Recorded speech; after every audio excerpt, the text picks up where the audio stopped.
Hello, this is The Flower of Freedom by Deborah J. Reeves. That's me. I want to welcome you for coming and taking time out of your busy day. We're on chapter 65 of the book that I have written, and all rights to both the book and presentation are reserved. What is not reserved is our joy at you being here. Thank you for coming. I'm going to begin now that you've taken your seat. This is chapter 65, Change of Plans. "Everyone," said Marie, "this is our new friend Julia." And everyone at the table treated Julia just as if she was one of their bunch. Philippe said, "Julia, my favorite lunch here is the onion soup." Bianca responded, "Oh, Philippe, the Monte Cristo sandwich is much better." Nicole added, "As long as we have chocolate fondue for dessert so that I can tease Michaud about what he's missing." Laughter came easily then. The group of 6 had a lovely lunch together, and they learned about the best books each of them had ever read. Julia could participate well in that topic. The server who had listened to Marie's rescue of the little girl ran and told all of the others. Then they told the manager. They must have known about the guy being after the boy with the funny accent. They were looking out for him and for the little girl, they said with amazement. One of the women said, "Maybe the world will be all right if there are young people like that around." And she went to call her sons to tell them how much she loved them. The girl spotted her mother and father and brother as they arrived at the patio shortly after she had eaten. She jumped up and she said, "Thank you for everything. I will never forget it. That's my family. I need to go back now." And with that she was gone in a flash. They saw the rainbow-colored ski cap pressed against her parents' ski jackets. They looked in the direction of the restaurant windows with surprised expressions of wonder and confusion on their faces. The girl even hugged her brother until he demanded to be released.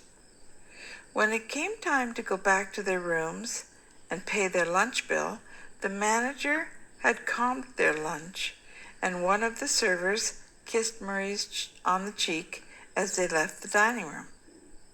"What was that about?" asked Joseph. "No idea," Marie replied. Hans never returned to the dining room, much to everyone's relief. The town's only police officer arrived an hour later because he had been occupied by a tractor which had rolled over on the other side of town, blocking the road. By the time he put in his report about the rumor of a notorious war criminal that was seen in town with designs on children, Hans was halfway to Zurich.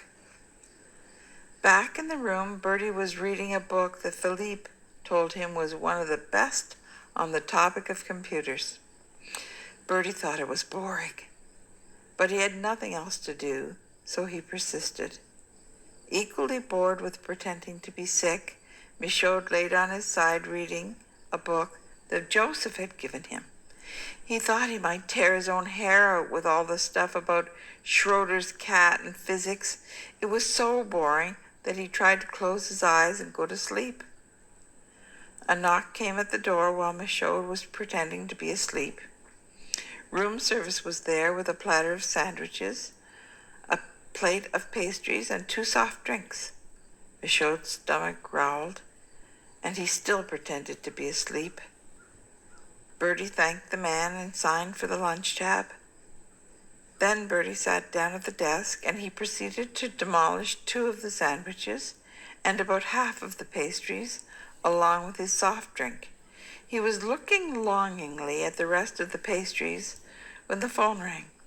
He grabbed it immediately because he did not want to wake Michaud now that he was ill, and he stretched the phone cord all the way from the desk into the washroom so that he could speak with his Uncle Aki.